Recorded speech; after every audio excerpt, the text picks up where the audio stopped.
नमस्कार दोस्तों, stock market studies में फिर से एक बार आपको बहुत बहुत स्वागत है। तो आप सब लोग कैसे हैं, प्लीज मुझे कमेंट्स करके बताना।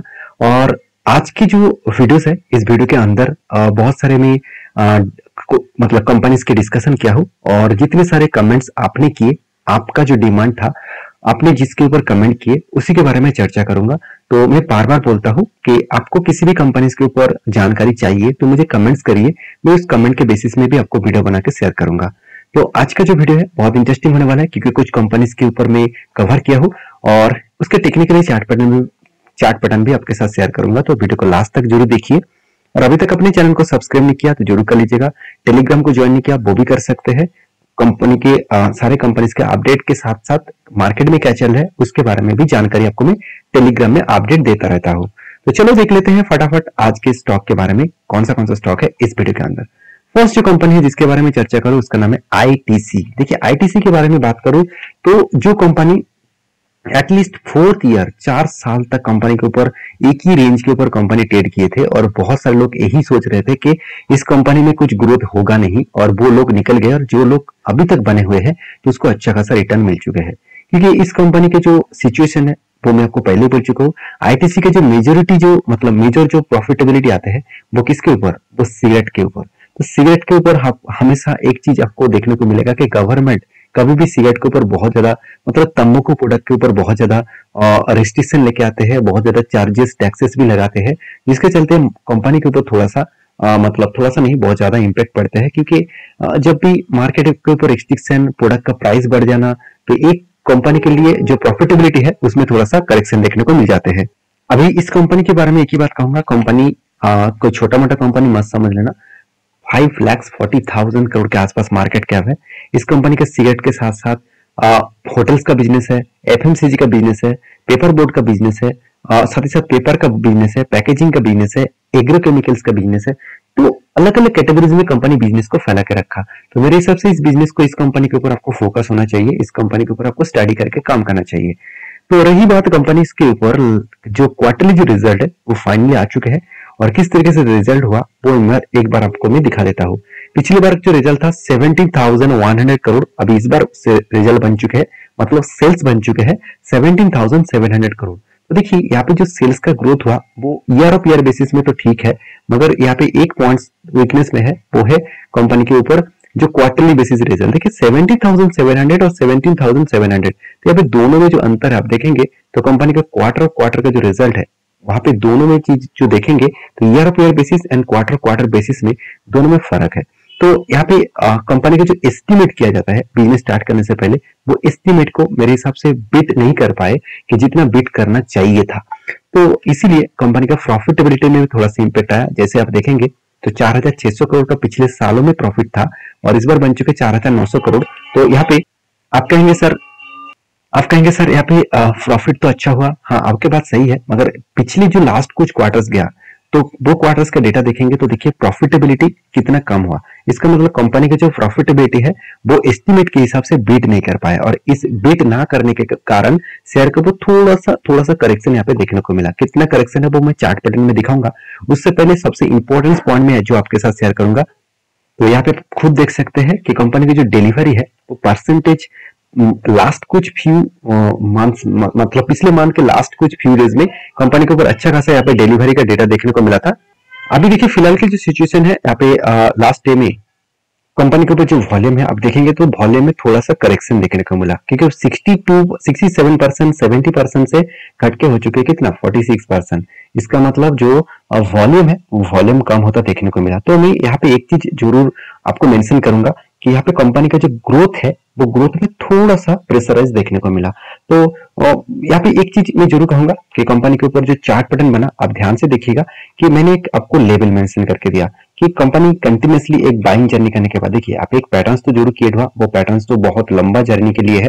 तो मैंने एक पैटर्न्स आपको क्रिएट करके दिया, और वो भी 2018 से लेकर 2022 तक ये जो जर्नी है, इस जर्नी एक cough with handle pattern create किया, और यहाँ पे लंबा जर्नी का cough with handle pattern create हुआ, और इसके लिए टारगेट भी बहुत बड़ा है, करीबन 63% के आसपास, और वो टारगेट निकल के आ रहा है करीबन 600 के आसपास। तो ये जो टारगेट रेशियो है, इस टारगेट को वो अचीव करेंगे कि नहीं करेंगे वो तो आपको बाद में पता चलेगा।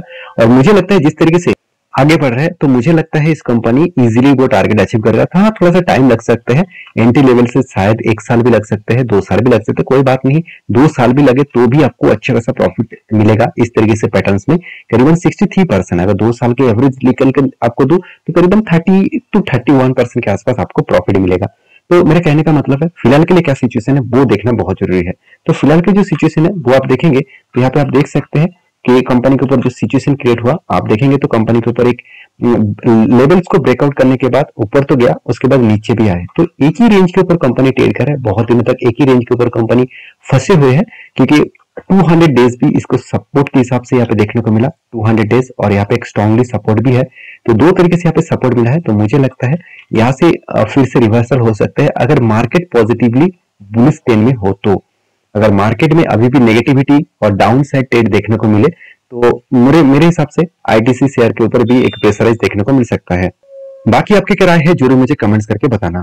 देखिए नेक्स्ट जो कंपनी है उसके बारे में चर्चा करूं, उसका नाम है डिक्सन टेक्नोलॉजीज। देखिए डिक्सन टेक्नोलॉजीज के ऊपर एक बड़ा अपडेट आया, वो मैं आपको बता दूं कि मोबाइल एंड एमईएस जो बिजनेस है, एमईएस का मतलब है सॉरी ईएमएस, माफी चाहता हूँ, ईएमएस जो प्रोडक्ट है, ईएमएस का मतलब होता है जितने सारे इलेक्ट्रॉनिक्स जो मैन्युफैक्चरिंग सिस्टम प्रोडक्ट है, तो इलेक्ट्रॉनिक मैन्युफैक्चरिंग जो प्रोडक्ट कंपनी करते हैं तो उस प्रोडक्ट के ऊपर डिपेंडेंट है डिक्सन टेक्नोलॉजीज। अब मोबाइल फोन वगैरह सब कुछ कंपनी बनाते हैं, और मैं पहले ही बोल चुका हूँ इस Xiaomi के साथ जब डील हुआ, इस कंपनी का वो Xiaomi के साथ जब डील हुआ, उस डील के बाद कंपनी का ग्रोथ और भी बढ़ चुके हैं, क्योंकि Xiaomi चाइना के सबसे बड़ा एक मोबाइल मैन्युफैक्चरिंग कंपनी है, और वो इंडिया में मैन्युफैक्चरिंग करने के लिए डिक्सन टेक्नोलॉजीज के साथ एक कोलैबोरेट किए।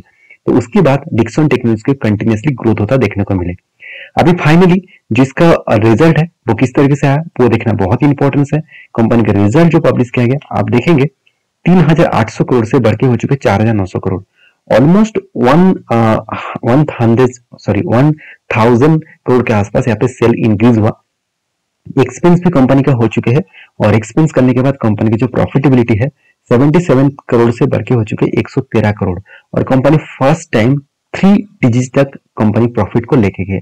तो ये कंपनी के लिए एक पॉजिटिव पॉइंट्स में जरूर कहूंगा, और इस पॉइंट को आपको इग्नोर भी नहीं करना चाहिए, क्योंकि कंपनी का जो नेट प्रॉफिटेबिलिटी है वो अलग लेवल का ग्रोथ हुआ। तो ऑब्वियसली इस कंपनी के ऊपर आप फोकस रखिएगा, और मैं एक ही बात कहूंगा इस कंपनी के बारे में, डिक्सन टेक्नोलॉजीज एक फ्यूचर मल्टीवे का रिटर्न मतलब कंपनी बन सकते हैं, क्योंकि इस कंपनी का ग्रोथ बहुत हाई लेवल में है। क्योंकि आप जो घर में जो प्रोडक्ट यूज करते हैं, जैसे एलईडी टीवी हो गया, मोबाइल फोन हो गया, लाइट वगैरह हो गया, एलईडी लाइट, उसके साथ साथ सीसीटीवी, उसके साथ साथ मोबाइल का जो फोन्स वगैरह होगा, स्मार्टफोन वगैरह हो गया, सारे चीज इसी कंपनी बनाते हैं। साथ ही साथ वॉशिंग मशीन, रेफ्रिजरेटर, उसके साथ साथ जो देखा जाए तो जो इक्विपमेंट्स है, डॉक्टर का जो इक्विपमेंट्स है वो भी कंपनी बनाता है, मतलब हेल्थ सिस्टम का जो कुछ इक्विपमेंट्स है वो भी कंपनी बनाता है। तो इसका ग्रोथ होने का चांसेस बहुत हाई पॉसिबिलिटी है, और इसीलिए मैं इस कंपनी के ऊपर बुलिश हूँ। और आपके क्या राय है इस कंपनी के ऊपर मुझे कमेंट्स करके बता सकते हैं।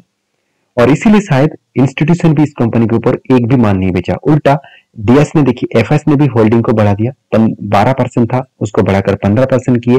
सितंबर मंथ में उसको 15.66% के आसपास देखने को मिला। अभी डीएस के बारे में बात करूं तो डीएस के 24% के आसपास देखने को मिला था, अभी कितना बना है 27% के आसपास, और पब्लिक के पास कितना 26% से घट के हो चुके 23% के आसपास। तो अभी इस कंपनी के ऊपर लास्ट कुछ फ्यू डेज का डेटा दिखा दूं तो कंपनी के ऊपर जो डिलीवरी है वो डिलीवरी परसेंटेज कुछ कम होता देखने को मिला। इसका मतलब अभी भी जो बाइंग का जो प्रेशर होना चाहिए था उतना प्रेशराइज नहीं है, क्योंकि मार्केट अभी भी नेगेटिव ट्रेंड में है, और इस बेसिस में लोग बाइंग करने के लिए उतना ज्यादा इंटरेस्टेड नहीं है। क्योंकि कुछ डेटा में आपके ये भी शेयर करता हूँ, अगर देखें लास्ट कुछ फ्यू डेज का एफआईएस और डीआईएस का जो सेलिंग का डेटा है आप देखेंगे तो कंटिन्यूसली सेल ऑफ किया गया, और अभी देखिए सेलिंग का जो वॉल्यूम है कितना हाई लेवल का वॉल्यूम है। इस डेटा को मैं डेटा के हिसाब से आपको दिखा दूं तो देखिए कितने करोड़ों का सेलिंग किया गया, कितना करोड़ों का सेलिंग किया गया, और इस करोड़ों का सेलिंग डीआईएस और एफआई का डेटा है, सबसे ज्यादा सेलिंग किसने किया, एफआईएस ने किया। और एफआईएस तब माल बेचकर भाग जाते हैं जब देखा जाए तो मार्केट के ऊपर प्रेशराइज होते हैं, और जो देखा जाए तो इजली मतलब अमेरिका ने ये भी बता दिया कि जो इंटरेस्ट रेट है वो वहां पे बढ़ाने वाले हैं, तो इंटरेस्ट बढ़ा देंगे तो एफआईएस खुद भाग जाएंगे, क्योंकि देखिए वो हमेशा खुद का जो फंड है उसको रिस्क में नहीं डालना चाहते, क्योंकि देखिए दूसरे का फंड लेकर वो काम कर रहे हैं, वो रिस्क में नहीं डालेंगे, तो जहां पे उसको इंटरेस्ट ज्यादा मिलेगा वो वहां को भाग जाएंगे। तो कहने का मतलब है कि इस तरीके से सेलिंग प्रेशर में कोई किसी भी कंपनी के ऊपर निवेश उतना ज्यादा नहीं करेंगे। तो डिक्सन टेक्नोलॉजीज के ऊपर उसी सिनेरियो देखने को मिला है। अभी फिलहाल की जो सिचुएशन है मैं आपको बता दूं कि कंपनी के ऊपर देखिए एक शोल्डर कम हेड कम शोल्डर बना था, फाइनली ब्रेकआउट भी हुआ और देखिए एक धीरे धीरे करके कंपनी बार बार एक सपोर्ट जोन को वो रिटेस्ट कर रहा है। यहाँ पे भी सपोर्ट किया, यहाँ पे भी सपोर्ट लिया, यहाँ पे भी सपोर्ट लिया, तो बार बार वो सपोर्ट जोन को रिटेस्ट करके ऊपर जा रहा है। तो मुझे लगता है यहाँ पे टाइम लग सकते हैं और इस सपोर्ट जोन को फॉलो करके वो आगे बढ़ सकता है। तो बाकी देखा जाएगा किस तरीके से वो काम करते हैं, क्योंकि कंपनी की जो ट्रेंड है ऑब्वियसली अप ट्रेंड है। और सबसे मजेदार बात क्या है, यहाँ पे जो लाइन आपको ड्रॉ करके दिया वो लाइन कंपनी के लिए प्रीवियस एक स्ट्रॉन्ग रेजिस्टेंस कम सप्लाई जोन है। तो यहाँ पे आने के बाद मुझे लगता है थोड़ा सा यहाँ पे अलर्ट रहना होगा, क्योंकि इस तरीके से सीनरी के बाद प्रेशराइज भी देखने को मिल जाते हैं, क्योंकि यही से मार्केट के ऊपर एक बिग करेक्शन देखने को मिला है। आपकी क्या राय है डिक्सन टेक्नोलॉजीज के ऊपर, मुझे जरूर कमेंट्स करके बताना। नेक्स्ट जो कंपनी है जिसके बारे में चर्चा करूं उसका नाम है टाटा स्टील लिमिटेड। देखिए टाटा स्टील इंडिया के सबसे बड़ा ऑनलाइन माफी चाहता हूँ, और सबसे बड़ा चेन सिस्टम बिजनेस करते हैं स्टील मैन्युफैक्चरिंग के ऊपर, क्योंकि खुद माइनिंग भी करते हैं, खुद मैन्युफैक्चरिंग भी करते हैं, खुद सेल भी करते हैं। इसका मतलब टोटली जो इसका सिस्टम है चेन सिस्टम बिजनेस है, आप खुद ही देख सकते हैं। यहाँ पे क्या बताया जा रहा है कि the company has presence across the entire value chain steel manufacturing from the mining and processing, and उसके साथ साथ आप डिस्ट्रीब्यूशन सब कुछ कंपनी अकेला ही करते हैं। जब खुद के काम सारे काम अगर अकेला ही करे ना तो उसका प्रॉफिटेबिलिटी ज्यादा देखने को मिलता है। हाँ, एक बात याद रखना, स्टील कंपनी के ऊपर एक नेगेटिव पॉइंट क्या है, अगर ग्लोबली मार्केट में स्टील के ऊपर कोई भी ग्लोबली मार्केट के ऊपर जब कोई भी नेगेटिव इशू आते हैं, कोई रिसेशन वगैरह, कोई कोविड के जैसे कुछ इस तरीके से कुछ सिचुएशन देखने को मिलता है और वॉर जैसे सिचुएशन क्रिएट होता है, तब सबसे ज्यादा अगर पिटाई होते हैं वो स्टील कंपनी के ऊपर। और टाटा स्टील के ऊपर इसीलिए प्रेशराइज हमेशा देखने को मिलता है। तो आज तक टाटा स्टील के जो प्राइस है तो 117 के आसपास है। तो इसका टोटल फिगर आउट देखेंगे, टाटा स्टील जब से स्टार्ट हो तब से लेकर देखेंगे तो कंपनी के ऊपर जो रिटर्न का रेशियो है, आप मैक्सिमम चार्ट में देखेंगे तो कितना वोलेटिलिटी है, कितना वोलेटिलिटी। हाँ, टोटल अप टेन में है, ये बात सही है, मगर इतना वोलेटिलिटी में कौन लोग इसके ऊपर भरोसा करेंगे। लोग देखिए रिटेल पब्लिक यहाँ पे बाई के लिए मान के चलिए, वो रिटेल पब्लिक ने 80 रुपीज में बाई किया और उसका गिरते गिरते कहाँ पे आ गया, यहाँ पे लोअर साइड में कितना 17 तक आ गया। तो 80 से 17 तक जब आ जाएगा ना तब आपका तो हालत टाइट हो जाएगा। तो इसीलिए मैं बार बार बोलता हूँ किसी भी कंपनी के ऊपर 3% से लेकर 5% तक इससे ज्यादा मत खरीदारी करिए। कोई भी कुछ भी बोले तो आपको मैं एक रिक्वेस्ट करूंगा कि आप इस स्ट्रेटेजी को फॉलो करके काम कर सकते हैं। देखिए ये आपके ओपिनियन है, ऐसे नहीं कि मैं आपको बोल रहा हूँ आप मेरे ओपिनियन से काम करेंगे, ऐसे बिल्कुल नहीं, आपका ओपिनियन भी होना चाहिए। मैं आज तक इसी तरीके से काम करता हूँ, किसी भी स्टॉक के ऊपर 3 से 5% से ज्यादा पैसा नहीं लगाया हूँ, क्योंकि इसके पीछे कारण भी है, क्योंकि मुझे डाइवर्सिफिकेशन करना है खुद के पोर्टफोलियो को। अगर मैं एक कंपनी के ऊपर सारे पैसा लगा दिया, एक दो कंपनी मान के चले मैंने 5 कंपनी के ऊपर लगाया, तो 5 कंपनी के ऊपर अगर ज्यादा से ज्यादा कंपनी के ऊपर फ्यूचर में अगर ग्रोथ ना दिखे तो मेरा पोर्टफोलियो उतना ग्रोथ नहीं करेगा। तो बाकी देखिए हर किसी का अलग अलग राय होता है, आपके क्या राय है इस कंपनी को वो जरूर कमेंट्स करना। तो कंपनी का जो क्वार्टरली रिजल्ट है वो फाइनली आ चुके हैं। सेल्स का जो ग्रोथ है 59 करोड़ से बढ़ के घट के हो चुके हैं 55 करोड़। और कंपनी का देखिए एक्सपेंस भी कंपनी थोड़ा सा कंट्रोल किए, फिर भी कंपनी प्रॉफिट को नेगेटिव में कन्वर्ट कर बैठे, क्योंकि प्रॉफिट नेगेटिव होने के पीछे 2 रीजन है। आपको लग रहा है कि सर कंपनी में ऐसे क्या हो गया, प्रॉफिट अच्छा था कंपनी नेगेटिव में चला गया, और वो भी 6000 करोड़ का, मतलब 6 टाइम कंपनी लॉसेस में चले गए। तो ऐसा क्या हुआ, ऐसे क्यों हुआ? देखिए उसके पीछे एक ही रीजन है, कंपनी का जो एक्सपेंस है, कंपनी का प्रॉफिट जो है सेल्स जो है, सब कुछ को माइनस करने के बाद कंपनी को एक्चुअली प्रॉफिट हुआ था। ऑपरेटिंग प्रॉफिट मतलब जो टैक्स है, जो डिप्रिसिएशन है, जो इंटरेस्ट है, उसको माइनस ना करके टोटल जो प्रॉफिट दिखता है, तो उस ऑपरेटिंग प्रॉफिट का जो मार्जिन था वो ऑब्वियसली पॉजिटिव था। तो गड़बड़ी कहाँ पे हुआ? गड़बड़ी हुआ कंपनी का अदर्स इनकम में, मतलब कंपनी दूसरे कोई कंपनी के ऊपर निवेश करके रखे हैं, जहां से कंपनी का लॉसेस देखने को मिला, और इसी के चलते कंपनी का प्रॉफिटेबिलिटी लॉस में कन्वर्ट हो गया। और रही बात इस कंपनी के ऊपर एक बहुत बड़ा यहाँ पे अपडेट देखने को मिला कि Tata steel takes rupees 12,560 crore investment hit on Europe operations. तो एक बड़ा ग्रोथ पोटेंशियल देखने को मिलेगा, क्योंकि यूरोप कंट्रीज में कंपनी जिस तरीके से प्रोजेक्ट को आगे बढ़ा रहा है, और ऑब्वियसली इस बेसिस में देखा है तो जो ऑपरेशंस है यूरोप कंट्रीज में अभी थोड़ा सा धीमे होता देखा क्योंकि जो मतलब यूक्रेन के साथ रसिया का जो युद्ध स्टार्ट हुआ था, उसके बाद अभी फिलहाल के लिए देखा जाए तो फिलिस्तीन के साथ आपको जो हमास के साथ जो इसराइल के जो युद्ध स्टार्ट हुआ, उस कारण के वजह से जो टाटा स्टील का जो ग्रोथ होने वाला था यूरोप कंट्रीज के साथ जो डील होने वाले थे, वो थोड़ा सा यहाँ पे डील तो हिट हो गया, मगर अभी भी जितना काम होना चाहिए था उतना काम आगे नहीं बढ़ रहा है। तो टाटा स्टील के ऊपर फोकस रखिए। एज अ लॉन्ग जर्नी के लिए टाटा स्टील मेरे हिसाब से एक गुड अपॉर्चुनिटी बन सकता है। तो कंपनीज के चार्ट पैटर्न के बारे में बात करूं, टाटा स्टील के ऊपर एक शानदार तरीके से पैटर्न क्रिएट हुआ।